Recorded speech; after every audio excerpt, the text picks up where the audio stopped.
Sir నమస్కారం sir. నమస్తే. Sir TDP MLA ఆదిమూలం ఒక టీడీపీ మహిళా కార్యకర్త పైన లైంగికంగా వేధించాడు, అత్యాచారం చేశారని చెప్పేసి ఆమె బయటకొచ్చి ఆయన మీద కంప్లైంట్ చేసింది. మీడియా ముఖంగా కూడా మాట్లాడింది. అందుకు సంబంధించిన వీడియోల్ని కూడా పబ్లిష్ చేసింది సార్. ఇప్పుడు ఆ వీడియోలు మొత్తం కూడా వైరల్ అవుతున్నాయి. సో టీడీపీ వాళ్ళు కూడా యాక్షన్ తీసుకున్నారు. అతను సస్పెండ్ చేసి వివరణ కూడా కోరారు. అయితే గత కొంతకాలం నుంచి కూడా చూస్తున్నాం వైసీపీలో ఎక్కువగా ఇటువంటి ఘటనలు జరగడం. ఇప్పుడు టీడీపీ ఎమ్మెల్యే ఈ విధంగా చేయడంతో వైసీపీ ఎక్కువగా ఫోకస్ చేసేసింది. మరి ఈ ఘటనల్ని ఏ విధంగా చూస్తారంటారు సార్ మీరు? ఏం చెప్తారు దీనిపైన? అంటే రాజకీయంగా పలుకుబడి ఉన్నవాళ్ళు ఏదో అవసరార్థం తమను ఆశ్రయించినటువంటి వాళ్ళని వేధించడం అనేది చాలా సర్వసాధారణంగా జరిగేదే. అప్పుడప్పుడు ఇలా దొరుకుతూ ఉంటారు. గొప్పతనమో ఒక పార్టీ చేతకానితనమో అనుకోవడానికి లేదు. ఇది వైసీపీ ఎమ్మెల్యే అయినా కానీ తెలుగుదేశం ఎమ్మెల్యే అయినా కానీ ఇలా బిహేవ్ చేయటం అనేది అబ్నార్మల్ అని నేనైతే అనుకోను. ఎందుకంటే సహజంగా ఎమ్మెల్యేలు అనేవాళ్ళు కొంచెం ఓవర్ హ్యాండెడ్నెస్తో బిహేవ్ చేస్తారు. అంటే వాళ్ళు ఏదో దైవాంశ సంభూతులు అని అనుకుంటారు కూడా చాలా క్లియర్గా. వాళ్ళ నాయకుడు అలా అనుకుంటూ ఉంటాడు. అయితే వీళ్ళందరూ కూడా ప్రజల్ని తమ సేవకులుగా మాత్రమే, బానిసలుగా మాత్రమే చూసేటువంటి కల్చర్లో ఉంటారు. అంటే సరుకుగా చూస్తారు ప్రధానంగా. మనం కొనేసుకున్నాం వీళ్ళని అన్న టోన్లోనే నడుస్తుంది. సో వీళ్ళు బయటకు ప్రజాసేవ అది ఇది అని మాట్లాడతారు, కానీ ఇంటర్నల్గా వీళ్ళు ఎవరిని దగ్గర రానివారు. అంత ఈజీగా అది యాక్సెస్ ఉండదు. చెప్పుకోవాలి వాళ్ళు కూడా చాలా అంటే ప్రజల పట్ల ఎన్నికల సమయంలో వినయంగా ఉంటారు, కానీ ఇతరత్ర అంత పెద్ద వినయంగా ఏమి ఉండరు. వీళ్ళు లోపలికి వెళ్తే ఇష్యూ బేస్డ్గా ఎవరైనా లోపలికి వెళ్తే అంత సానుకూలంగా మాట్లాడి పరిష్కారాలు జరగవు.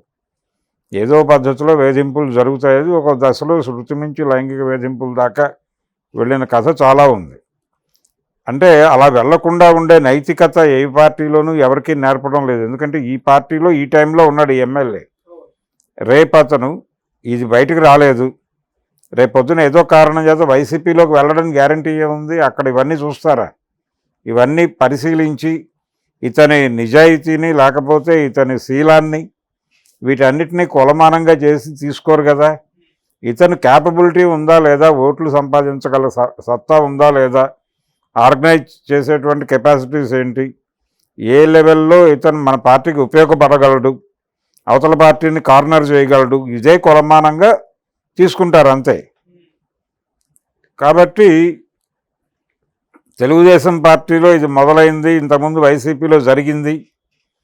వైసీపీ వాళ్ళు సీరియస్ అవుతున్నారు కాబట్టి ఇక్కడ ఏదో చర్య తీసుకున్నారు. దీనిలో కొంత వాస్తవం ఉంది. అంటే వైసీపీ నుంచి ఇలాంటి సంఘటనలు వరుసగా చూసాం మనం.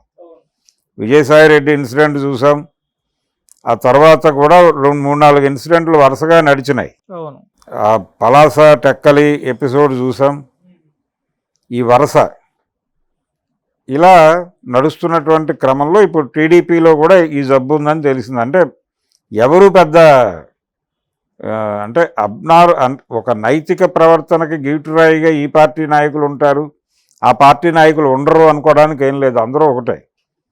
అందరూ ఈ ప్రపంచంలో బతుకుతున్న వాళ్ళే. అందరూ పాలిటిక్స్ని వృత్తిగా స్వీకరించి వీళ్ళెవరూ కూడా ప్రజాసేవ కోసం రాజకీయాల్లోకి వచ్చారని నేను అనుకోను. ఎవరు కూడా ఇన్ టోటల్ రాజకీయ వ్యాపారంలోకి వచ్చారు. వాళ్ళు రాజకీయ వ్యాపారం చేసుకుంటున్నారు.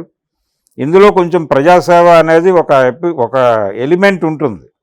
ఆ ఎలిమెంట్ మేరకు కొంత నటన నటిస్తారు అంతవరకే. మిగిలిన సందర్భాల్లో ప్రజల్ని వేధించడంలో వీరు ఎక్కువ వారు తక్కువ అనేది ఉండదు. మీరు ఏ ఎమ్మెల్యే చరిత్ర అయినా తీసుకోండి, ఇదే పద్ధతిలో ఉంటారు. ముఖ్యమంత్రి దగ్గర నుంచి మొదలు పెడితే మాజీ ముఖ్యమంత్రి అంతమించి ఏం కాదు. ఇప్పుడు సత్యవేడు ఎమ్మెల్యే ఆదిమూలం మీద ఒక అమ్మాయి ఎలిగేషన్ పెట్టింది. ఆ అమ్మాయి పెన్ కెమెరాల్లో కొంత కంటెంట్ షూట్ చేసింది. ఆ కంటెంట్ ఆధారంగా కంప్లైంట్ లాంచ్ చేసింది. పల్లా శ్రీనివాసరావు దాని మీద చర్య తీసుకున్నాడు తెలుగుదేశం పార్టీ అధ్యక్ష పాత్రలో.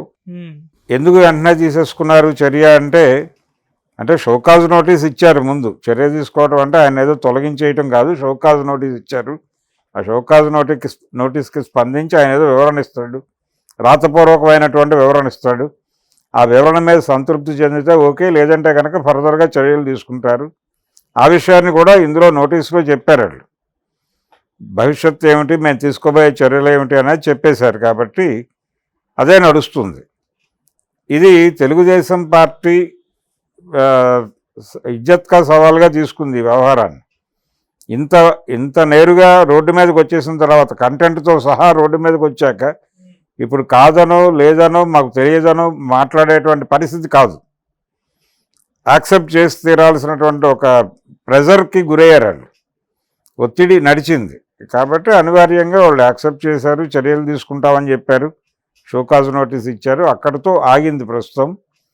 ఇది రేపొద్దున అతను చెప్పుకునే సమాధానం ప్రాపర్గా లేకపోతే డెఫినెట్గా చర్య తీసుకుంటారు. ఇది అక్కడికి పార్టీ మీద ఆ రకమైన ఇమేజ్ పడకుండా చూసుకునే చర్య తప్ప, అంటే మిగిలిన వాళ్ళు జాగ్రత్త పడతారు ఇలాంటి వ్యవహారాల్లో. కొంచెం గతంలో లాగా లూజ్ ఎండ్స్ వదిలిపెట్టకూడదు, కొంచెం టైట్గా ఉండాలి. ఓకే, అంటే హ్యాండిల్ విత్ కేర్ అన్నట్టు ఉండాలి. ఏమాత్రం లూజ్ ఎండ్ వదిలినా ఇది ప్రమాదంగా మారే పరిస్థితి ఉంటుంది అనేది ఎవరైనా ఆలోచించేటువంటి పరిస్థితికి వస్తారు. ఇప్పుడు కొంతకాలం కేర్ తీసుకుంటారు, అంతవరకే. వీళ్ళందరూ సమూలంగా మారిపోతారనో, ప్రజల్ని వాళ్ళు చెప్తున్నట్టుగా కన్న బిడ్డల్లా చూసుకుంటారనో అనుకునే అవకాశం లేదు. మార్కెట్ ఎకానమీలో ఉన్నాం మనం. మార్కెట్ ఎకానమీలో ప్రజలు సరుకులే. ప్రజల్ని, ఓటర్ని సరుకుగానే చూస్తారు వాళ్ళు. సరుకుగా చూడటం వల్లనే జగన్మోహన్ రెడ్డి గారు సంక్షేమ పథకాలు డబ్బులు వేసేసాం కదా, మీట నొక్కాం, ఓటేందుకు వేయడు అనుకున్నాడు. ఇప్పుడు మనం ఆన్లైన్లో పేమెంట్ చేసిన తర్వాత డెలివరీ ఎందుకు అవ్వదు అన్నట్టే. మనం పే చేసాం, డెలివరీ అయిపోవాలి కదా సరుకు అన్నట్టుగా వ్యవహరించాడు. సరుకు డెలివరీ కాలా ప్రాపర్గా, భంగపడ్డాం అనుకుంటున్నాడు. ఇప్పుడు ఈ యాజమూలమైనా ఎవరైనా అదే అనుకుంటారు. రేపు పొద్దున అమ్మాయి మీద ఇంకొక రకమైన కక్ష సాధింపు చర్యలు కూడా ఉండొచ్చు. వాళ్ళ ప్రాణాలకు ప్రమాదం వాటిల్లే పరిస్థితుల దాకా కూడా ఉండొచ్చు. ఎందుకంటే వీళ్ళ పొలిటికల్ కెరియర్ని వాళ్ళు ఇబ్బంది పెట్టారు అనేది డెఫినెట్గా ఫోకస్ అవుతుంది. అది ఈరోజు కాకపోతే రేపైనా, మరికొంతకాలం తర్వాత అయినా ఒక రివెంజ్ ప్రోగ్రామ్ ఉండే ఛాన్స్ ఉంది. కాబట్టి ఇంకొంచెం కేర్ తీసుకోవాలి. వాళ్ళ మీద దాడులు జరిగేలాగా మీరు వాళ్ళకి, అంటే ఒక లూజ్ ఎండ్ వదిలిపెడితే అవతల వాడు ఈజీగా దాడి చేస్తాడు. అందుకని చాలా క్రిటికల్ ఇలాంటి వాళ్ళు బయటకు వచ్చి చెప్పటము అనేదే గొప్ప విషయం. చెప్పిన దాన్ని ప్రొటెక్ట్ చేసుకోవడానికి సమాజం కూడా యాక్టివ్ అవ్వాలి. అవును, సొసైటీ యాక్టివ్ అయ్యి వాళ్ళకి రక్షణ కల్పించాలి. ప్రభుత్వాలు కల్పిస్తాయని నేను అనుకోవట్లేదు.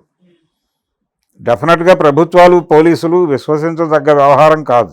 తప్పనిసరిగా సమాజం పట్టించుకొని వాళ్ళకి తగిన రక్షణ కల్పించి యువతల నుంచి దాడులు జరగకుండా ప్రొటెక్ట్ చేసుకోగలిగితే ఇలా కోసింగ్ చేస్తున్నారు జనాలు అనే విషయం వాళ్ళకి అర్థం కావాలి. ఓకే, ఇది ప్రజాస్వామ్యం, ప్రజల రాజ్యం అనేదో చెప్తారు, కానీ ప్రజలే సర్వోన్నత అధికారులు. ఇవన్నీ పేపర్ మీద రాసుకుంటారు, మాట్లాడతారు తప్ప ఎవరికి ప్రజల మీద గౌరవం లేదు. ప్రజలంటే బానిసలు అనే అభిప్రాయం ఉంది వీళ్ళకి. ఆ అభిప్రాయం ఉండబట్టి అలా బిహేవ్ చేయగలిగాడు వాడు. ఏ ఎమ్మెల్యే ఇంతకంటే భిన్నంగా బిహేవ్ చేస్తాడని నేనైతే అనుకోను. అందరూ ప్రజలకు దైవాంశ సంభూతుల్లాగానే ఫోజు కొడతారు. ఈ దైవాంశ సంభూతులు అప్పుడప్పుడు ఇలా కార్నర్ అవుతారు. తోట త్రిమూర్తులు శిరోమండనం చేసి అరెస్ట్ అయినట్టు. అవును, ఇవన్నీ మిస్యూజ్ అవుతున్నాయి ఈ సెక్షన్స్ అని మాట్లాడతారు తర్వాత రోజుల్లో. అందుకని విషయం సీరియస్. తెలుగుదేశం పార్టీ తనని తాను కాపాడుకోవడానికి చర్య తీసేసుకుని బయటపడిపోయాయని అనుకుంటుందేమో, కానీ అంత ఈజీగా వదిలిపెట్టాల్సిన విషయం అయితే కాదు ఇది. ఇదేదో తెలుగుదేశం పార్టీలో ఇప్పుడు మొదలైందంటే ఇంతకు ముందు కూడా ఉంది, కల్చర్ లేకుండా లేదు.